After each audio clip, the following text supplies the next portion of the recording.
la présidente d'une association de victimes Covid-19 qui s'appelle Cœur Vide-19.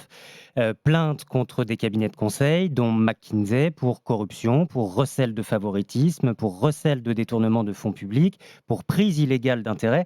Est-ce que ces accusations qui sont lourdes sont justifiées à vos yeux? Vous êtes journaliste et j'ai envie de vous retourner la question. Est-ce que vous pensez une seconde que c'est crédible? De quoi parle-t-on avec McKinsey? Nous parlons d'une pratique ancienne qui existe dans les collectivités locales, j'étais maire pendant longtemps, qui existe au sein de l'État, de pouvoir, pour des montants assez réduits pour l'État, c'est 0,27% de l'ensemble de la masse salariale, faire appel à des prestataires extérieurs. En l'espèce, il y a une affaire McKinsey qui alimente votre question, et je vous remercie de la poser, qui a été citée, McKinsey, 477 fois dans un rapport de quelques pages par la présidente communiste qui était chargée de cette commission d'enquête et qui fait un procès à McKinsey. Ça porte en tout sur 16,5 millions d'euros en moyenne. C'est ça la réalité. La commission d'enquête sénatoriale, vous êtes parlementaire, Christophe Oui. Castaner, est un procès d'intention? Bien sûr que c'est un procès d'intention. Quand vous parlez pour 16,5 millions d'euros, pour une année pleine, de McKinsey 477 fois, je vous le dis, c'est effectivement une opération politique.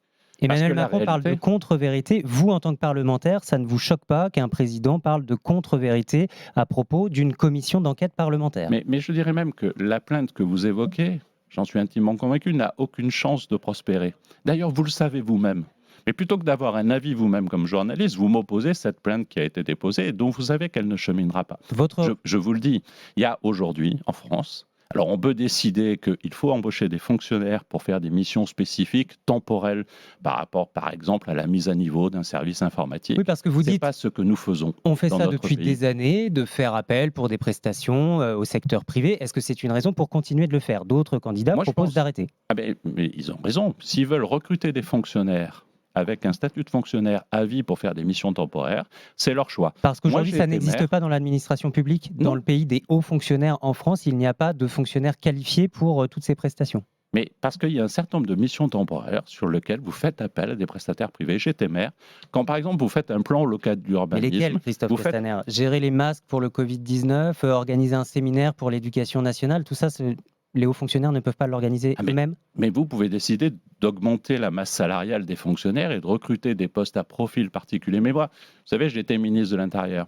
Le vrai sujet aujourd'hui, c'est de recruter des policiers, des gendarmes spécialistes en matière numérique. Eh bien, je peux vous le dire, si vous leur dites il faut passer le concours pour devenir commissaire à ces profils-là, vous avez assez peu de chances de les avoir.